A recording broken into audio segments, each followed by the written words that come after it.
Okay. Setting the stopwatch. Oh, okay. 15 seconds. 15 minutes.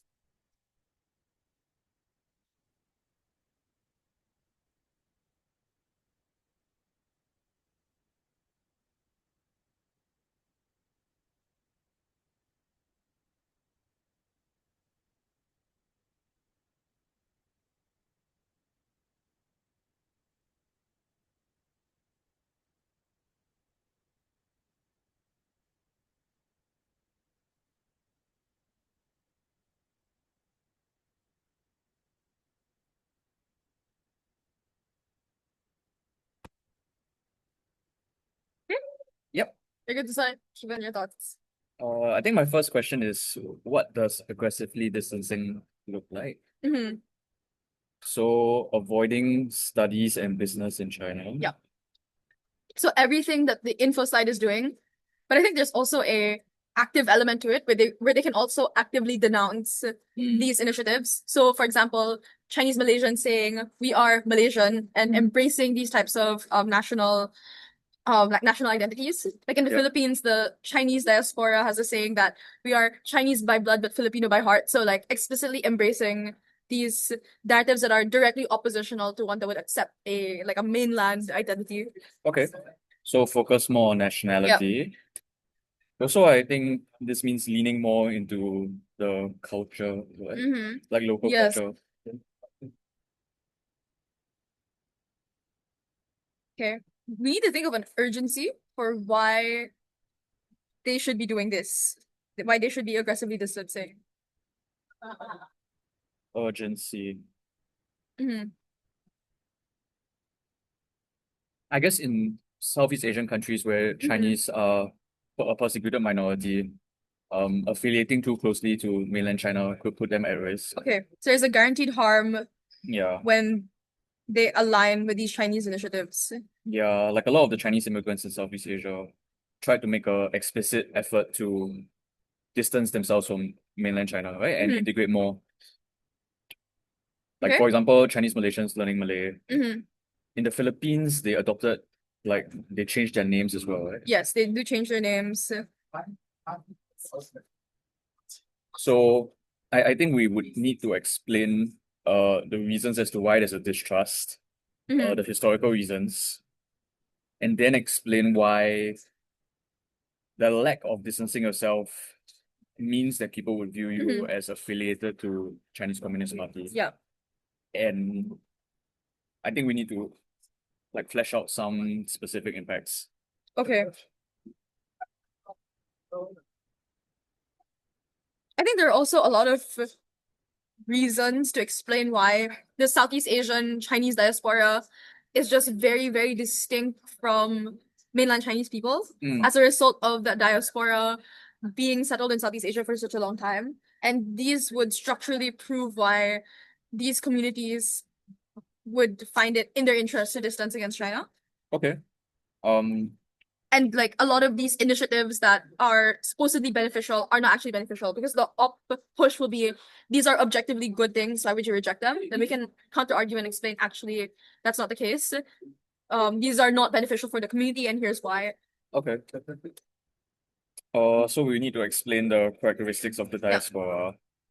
I think one is that many of them are not Chinese speaking. yeah. So they would speak, or they don't speak Mandarin. So either they would have adapted and spoke the local language, which is maybe Bahasa, Malay, whatever the country is, or they would speak the language of the diaspora, which would in many cases be Teochew, Hokkien, Right. Cantonese, and not necessarily Mandarin, which is what the mainland population in China Yep. like speaks dominantly. Um, and I think we will need to explain that the attempt to integrate like early on in history meant that a lot of Chinese families did not Yeah, emphasize Chinese speaking. yeah. So assimilation was Yep. a priority. Yep. So like the later generations Yeah, don't speak. yeah. There's also a lot of like intermarriages as well with local population. Yep. So a lot of them, like yourself, are Yep. Peranakan, Yes, yes. proudly Peranakan. Um, so I think we need to explain that they themselves feel very distant from Chinese culture. Yes. maybe we can give some examples of like the differences in Southeast Asian Chinese culture and mainland Chinese culture. Yeah, for sure. So a lot of Southeast Asian culture is intertwined with the local cultures that they do. So it can range from things like basic food and interactions to like the way that they practice religion and do like the everyday rituals in their lives. Yep. So a lot of them would go to school where they would it would be very common for them to go to class with people who are of a different race. Okay, so we have two reasons as to why they are culturally distinct from mainland Yeah. Chinese. So very strong, like big family values compared to China, which had a very strict one-child policy. Right. Yeah. I think we can use this characterization to explain two things. I think the first thing we could explain is why there's an incentive for you to decouple from the mainland Chinese identity. Yeah. Because you yourself would view yourself as distinct. And all of this like local culture and languages would be very integrated into your identity. Yeah. So I think the explanation there is that it will probably feel foreign to try to identify too closely to mainland China, given the differences in cultural practice. I think the second thing we could use this to explain is to say that you probably can't leverage that much on the opportunities. Like studying in China or doing business in China probably will be quite difficult if you are not tuned into their culture or language.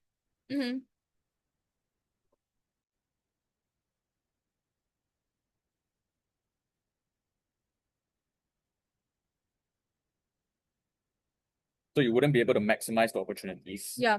And perhaps there's an argument here that the people in mainland China also view you as distinct. Yeah. And so your ability to be integrated there also is like, even if you are one of the Southeast Asian Chinese that is Chinese speaking and integrated into the Chinese culture, mainland Chinese might not view you as one of them.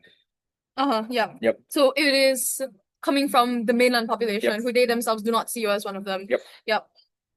So there's like a difficulty to integrate on like both sides. Yeah.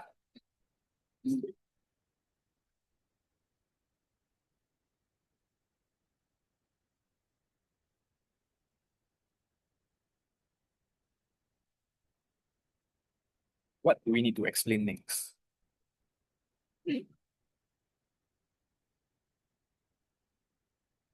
Okay, since I normally first speak and give the PM speeches, I can give a quick recap of what I have so far so that we know what to build on further.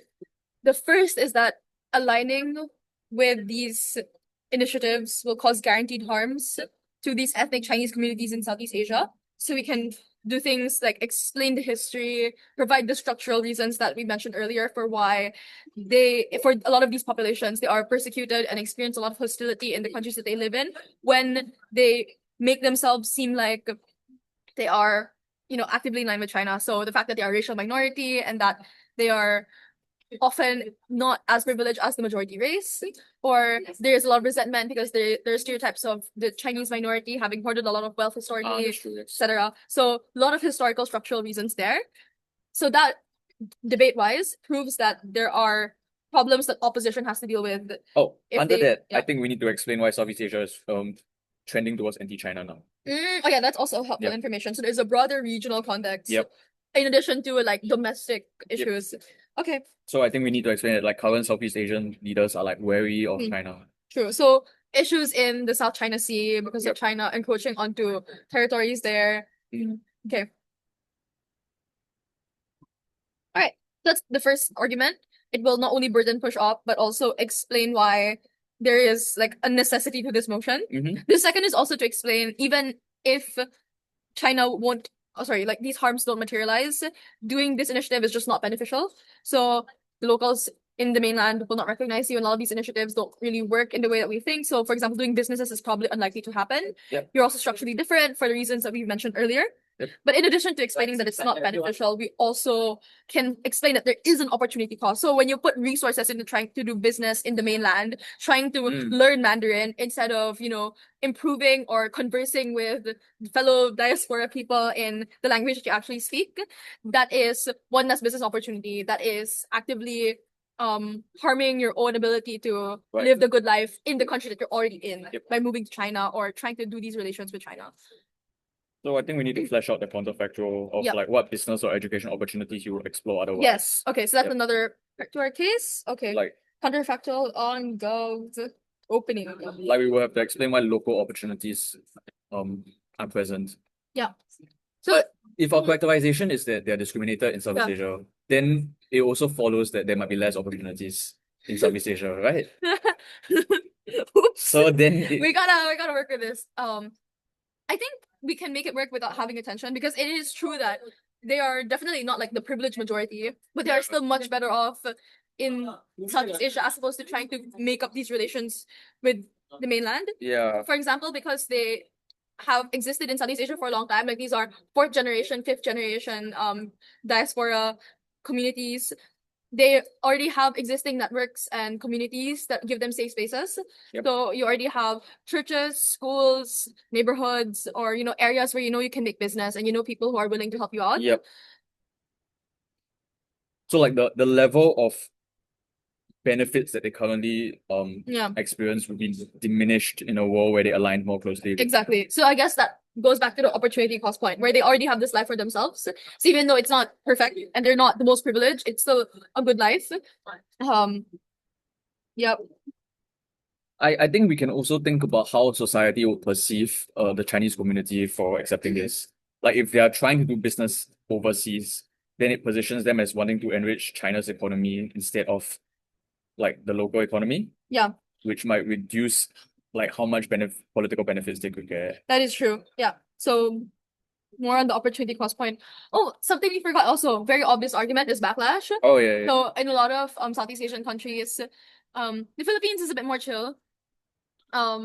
We're chill with the Chinese diaspora now, but a lot of other countries are not. So there are a lot of issues with laws that are outright exclusionary or increasingly more exclusionary towards Chinese minorities, such as making exclusive spots for those who are not of Chinese ethnicity.